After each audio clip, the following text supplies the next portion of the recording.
Welcome, everyone, to Let's Talk Romance Books. And today I am so excited because I have with us today USA Today bestselling author Elizabeth Everett. Welcome, Elizabeth. Thank you so much for having me back. Yes, it's so exciting. So, to officially introduce you, for those who don't know you, USA Today bestselling author Elizabeth Everett is the author of critically acclaimed historical romance and a new cozy romantasy series set in upstate New York. Her novels are inspired by her admiration for rule breakers and belief in the power of love to change the world. Can you share with us today Mhm. what made you smile today? What made me smile today was what makes me smile every morning. And that is when I sat down on the couch this morning with my cup of coffee and my dog came and sat next to me and pushed at my hand until I pet her because she knows that she's the most important person Oh, being in my life. So she made wonderful. me So, smile. what is her name? Her name is Miss Bear. Miss Bear. How did Mhm. she get her name?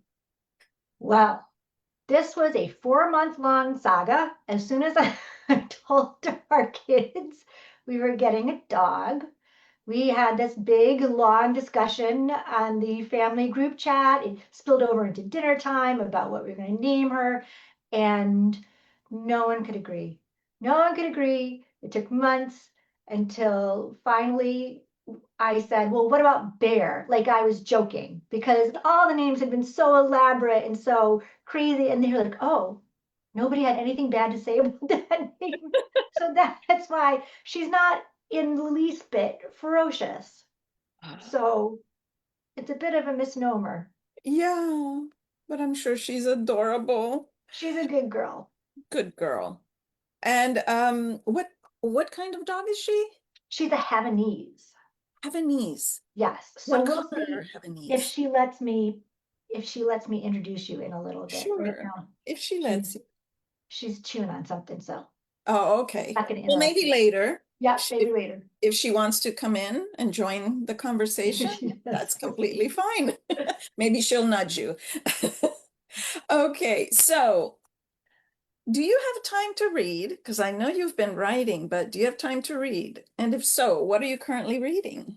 So I read a lot of ARCs, advanced Mhm. reader copies that I get sent both by my publisher and by writer friends. So I read, for the most part, what I've been told to read. And right now I'm reading this amazing ARC by Martha Waters, who is Oh, also a historical romance author who has also turned to fantasy because okay. that is what is happening in the historical realm is we're being told to pivot to fantasy. And so I am reading her historical romantasy, and Okay. it is wonderful. It is everything Martha Waters always is. It's witty and it's well written and fun and smart. And you all, when it comes out, are going to be so thrilled with it. I think it's set in the 1920s. Okay. Yeah, in an alternate England, an alternate reality of England where there's magic. Wonderful. Yeah. Well, I like magic, and I'll let you know more about that. Um, so tea or coffee?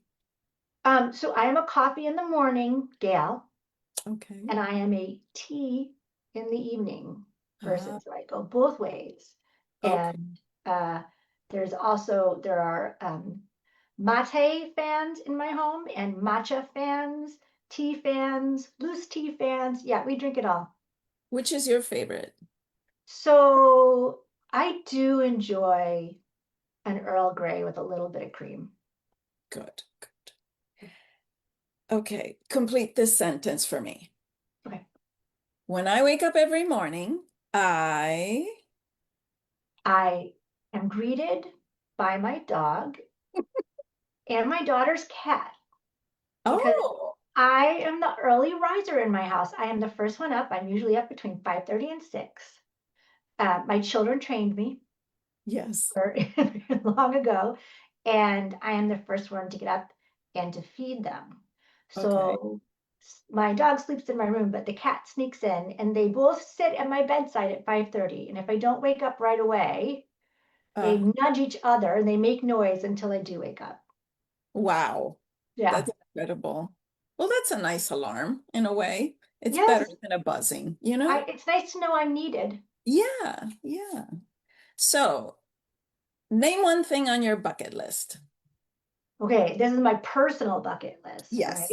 Yes. Okay, so in August 2027, Okay. it will be the last full eclipse in the Northern Hemisphere in my lifetime.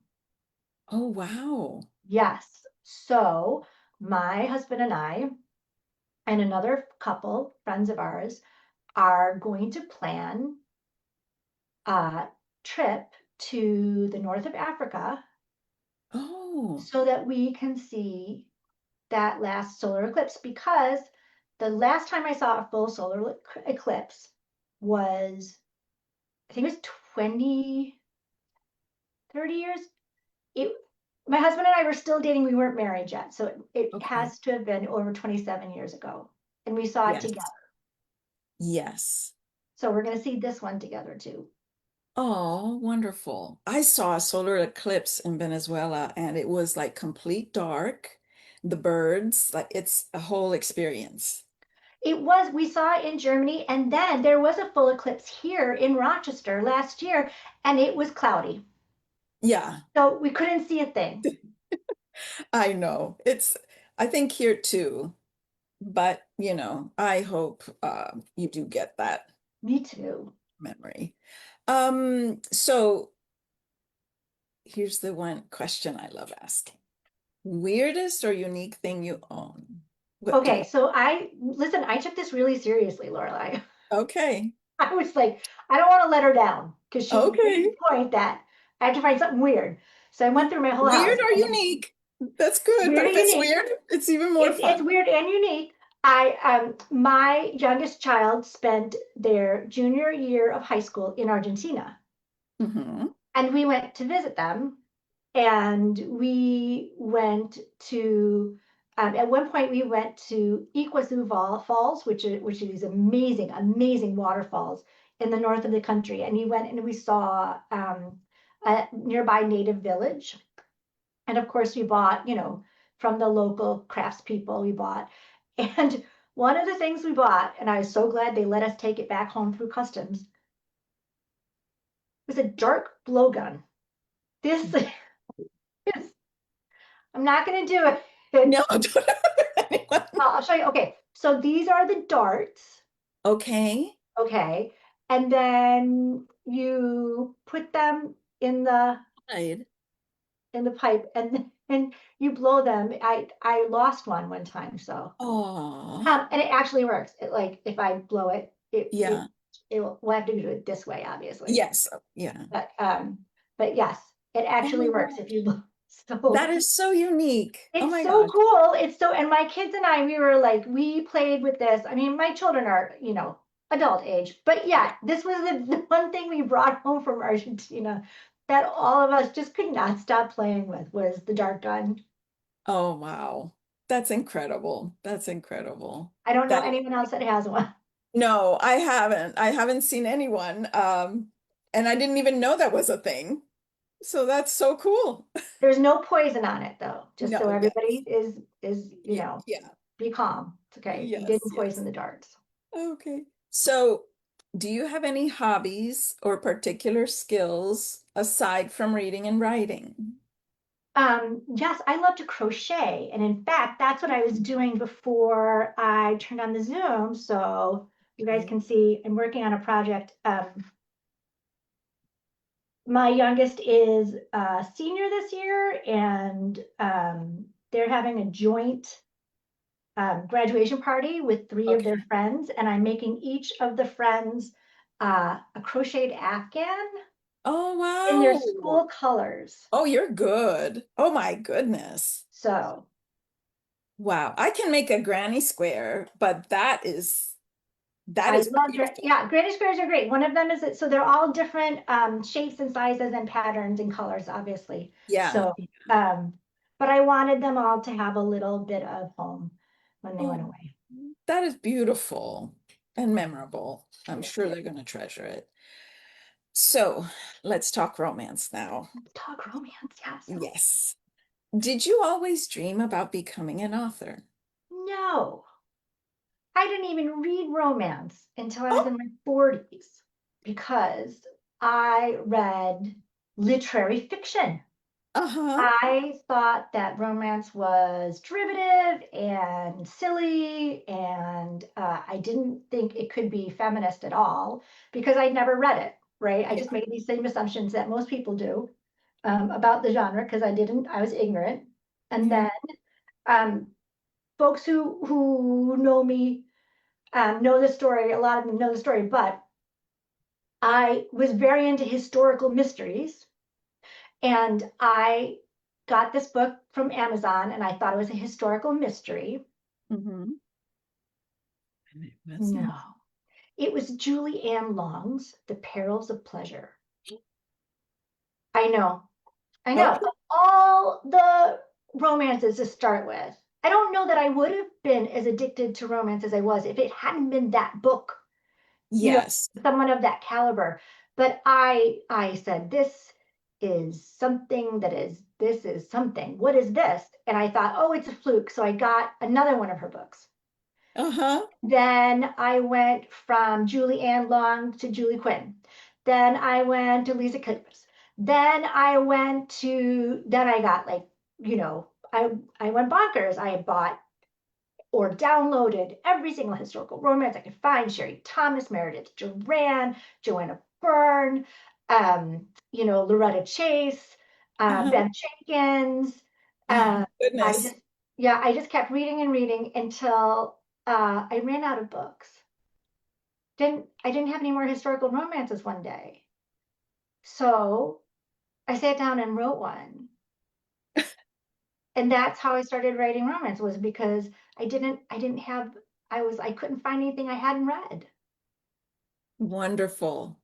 That is amazing. And, well, before I could continue asking more questions about that, when was it that you started?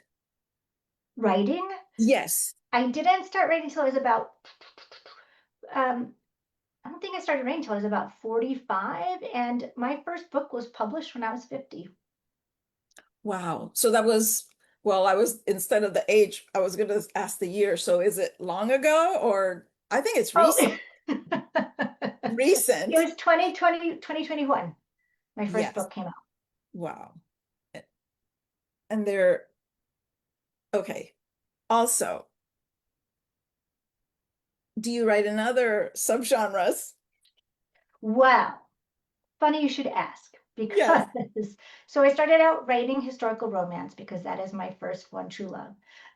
But as I mentioned when I was talking about Martha Waters' new book, um, there is a downturn in the historical romance market, at least according to publishers. Mhm. And because I um, still have a third child to put through college yet, Yes. I decided to pivot as my publisher asked, and I decided to write in the subgenre of cozy fantasy romance and or cozy paranormal, Yes. which is a mouthful. Yes. Yeah. But I just loved it. Oh, thanks. And your voice is still there. You have that magical touch, just like the title. Um, so can you tell us what are three important facts that readers can expect to find in your books, whether it's in the historical romances or in the cozy romantasies? What are three Um, things that they can Three all, things. Well, so one is that I love physical humor. okay. So if you are envisioning when you're reading, someone's always going to fall down. Mhm. I'm a simple gal that way. I think it's funny. It tickles me when people fall downstairs. It's a terrible thing. Don't sit next to me at funerals. I'm Okay. I'm awful Okay. because I laugh at like the most inappropriate things. So you're going to have some physical humor. I am going to find a way to talk about what's happening today with women, Mm-hmm. even though most of my books are set in the past. I'm really talking about what's happening today because history is cyclical Yeah. and we're making some of the same decisions now that we did 100, 200, 300 years ago. And generally, women are the one who they're picking up the load um, Yeah. for the people around them. And I've always got a little bit of spice, Yes. some less so than others. By spice, I mean there are open door scenes of physical intimacy. And this is important to me because so sex is existential, right? That's how we reproduce. So we can't do without it, you know, overall. And I feel a lot of times that especially here in America, our cultural reticence to talk about sexuality or to read about it on the page has led to misinformation. And is sometimes that misinformation is to um, can damage or put women or young women in harm or in danger. Yeah. And I want very much for men to read my scenes because then they're written from the female gaze, whereas so much of physical intimacy, when you think about movies and television, pornography, all of these things, they're from the male gaze. And Mm-hmm. it's important to me that the female gaze is out there, and that it's mechanically and scientifically correct. Yeah. Um, so I talk a lot about contraception in my historicals and mention the different kinds of historical contraceptions. And all I can say is we are so, so happy we don't live back then. Yes. Yes, we are very lucky. Yes, we are. Yes. So tell us the idea. How was this born? The magic and mischief at the Oh, Wayward Hotel.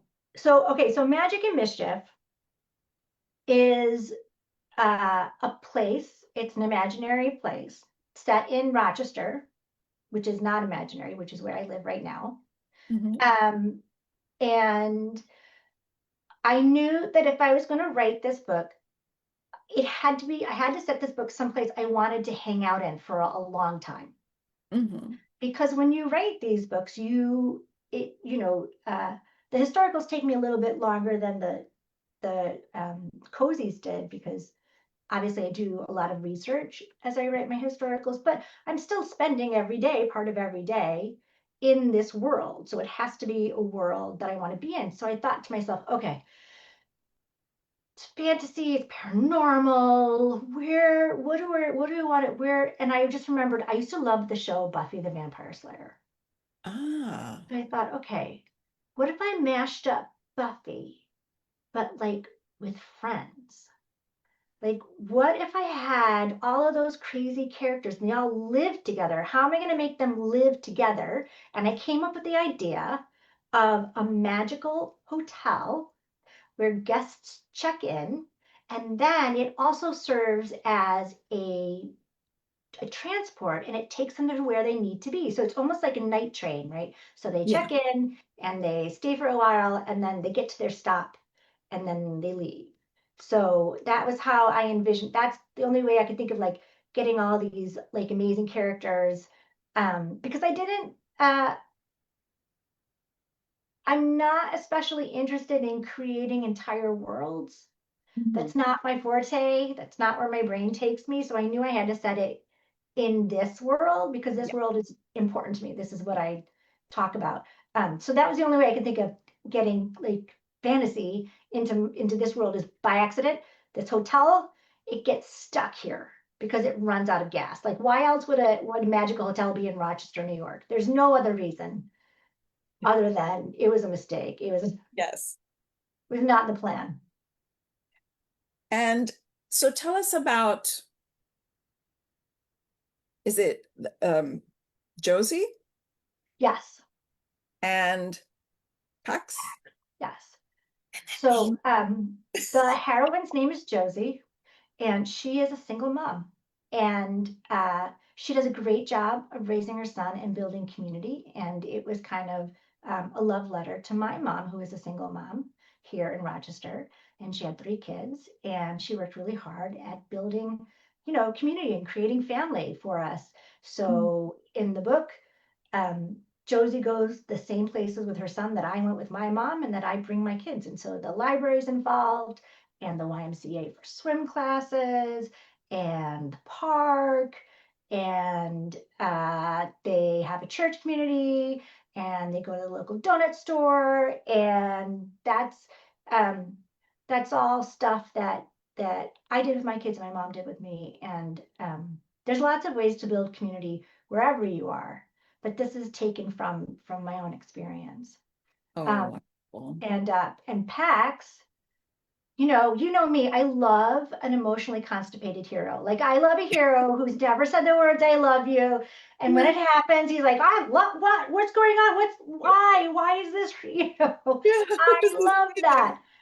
So he's one of my, big, quiet, stoic men who fall so hard Hard, yes. and he doesn't he has literal little to no control over what happens, but he is essentially he's an ex-soldier, and so he has all of his life put everyone before himself, Hmm. and he gets stuck on this world, and he thinks that he's done something wrong, but in fact he's there because it's the universe giving him what he didn't know he's looking for. Yes. Beautiful. And I loved Amos. So Amos is Josie's just turned 4-year-old son. And lots of the quotes that you read him say came directly from my own kid. They were fun. It was so So cute. He was such yeah. a I character. tried not to be too precious with him, Yeah. but I also like the best thing about little kids is they're just completely honest and they say the most random stuff and it just cracks you up. And But being around all these creatures, like, well, we'll talk more about that with the readers when after this interview. Um, Elizabeth, what do you hope readers will experience or gain when they read this story or any of your stories? I hope that it achieves its my primary goal, which was to write a cozy Mhm. romance. So I hope they feel contented and warm, and I hope they feel attached, and I hope they had fun with all the characters, and I hope that the entire reading experience takes them away from whatever garbage fire is going on out there, Yeah. and gives them a little bit of joy. Yes, wonderful. And can you share what you're currently working on? I am currently almost done with revisions on the second book in this series, The Oh, Wayside Guide to Baking and Bloodlust. oh, wow. And it is for anyone who has ever loved the Great British Bake Off. Oh, That's all I can tell wonderful. you. Yes. Yep. That's that's going to be awesome. So, where can readers find you and follow you? You can find me. I'm only a few places because I gave up on the TikTok and I don't do the tweeting and all that. So you can find me. Usually I'm on Instagram at and with a little at, you know, Mhm. Yes. Elizabeth Everett author with no Okay. spaces. I also have a website that I'm terrible at maintaining, but I'm trying to get better at. And that is also www.elizabetheverettauthor.com. And sometimes I'm on the Facebook, and that's also Elizabeth Everett Author. Good. And you have a newsletter on your website? I do. New sign up for my newsletter. I do lots and lots of giveaways and I tell jokes and I put on pictures. Sometimes there's pictures of Miss Bear. So it's Oh, good stuff.